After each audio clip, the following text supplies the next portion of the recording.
Hello, I'm your host, Ricky Saillas, here outside of the El Paso Museum of Art in downtown.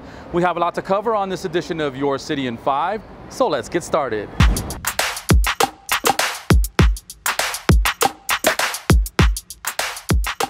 More high-paying jobs are headed to the Sun City. Intelligent power management company Eaton is expanding and creating about 600 new jobs with an average pay between $17 and $21 an hour.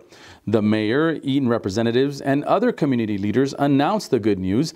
The city provided incentives for the company to expand in northwest El Paso. The large share of the incentives that you're seeing through City Council, about 96% of the incentives will be funded through that Texas Economic Development Fund, which is huge because that means all of the property tax revenue from this project goes to the general fund as opposed to being rebated back to the company.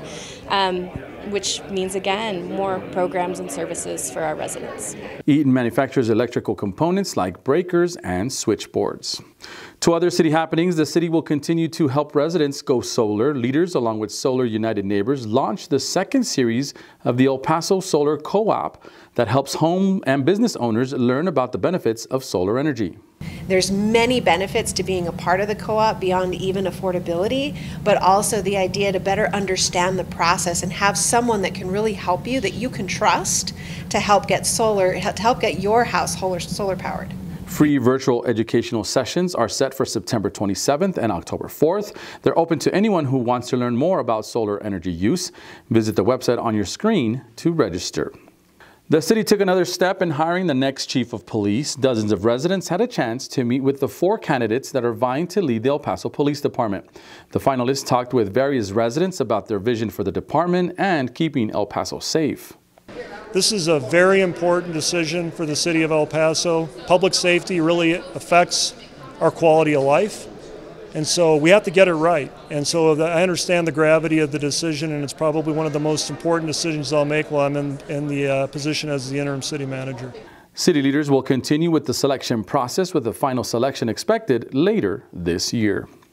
Now is the time to get a flu shot, and you can get it for free from the Department of Public Health. There is a drive-through flu shot event from 1 to 7 p.m. on Tuesday, September 26th at the El Paso Zoo parking lot. The first 100 people who get a flu shot will also get a free t-shirt. Now, if you can't make it out to that drive-through event, you can visit any of the 4 community clinics on your screen.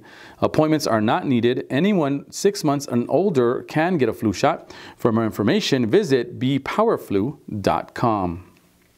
There's a new exhibit at the El Paso Museum of History that's worth checking out. Mexicanidad, Folklorizing a Nation from 1921 to 1971, features a visual history of artesanías or crafts created during the Mexican Revolution by indigenous artisans.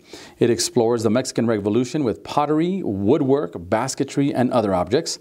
This exhibit and others are now on view at the El Paso Museum of History in downtown.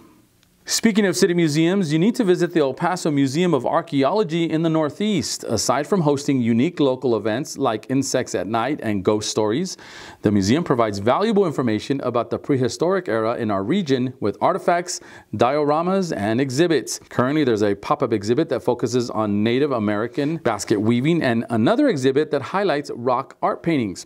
There's also a trail outside the museum grounds where people can check out the gorgeous Franklin Mountains. The museum on Trans Mountain is open 9 to 5 Wednesday through Saturday. Follow the Museum of Archaeology's Facebook and Instagram pages to learn more about all of their programs. A special Music at the Park event is happening on Friday, September 15th at Eastwood Park, also known as Album Park. The city is celebrating 915 Day and Mexican Independence Day starting at 6 p.m. with mariachis and the traditional Grito de Independencia at 7 p.m. It's all free and includes lots of free giveaways, informational booths, food trucks, and vendors from the downtown art and farmers market. We'll see you at the park. We're out of time on this edition of Your City in 5. If you get a chance, come on out to the El Paso Museum of Art. They have a lot of exhibits that are worth checking out. For Nigel Sherman, who's behind the camera, I'm Ricky Saillas. Stay safe and please be good to each other. We'll see you next time on Your City in 5.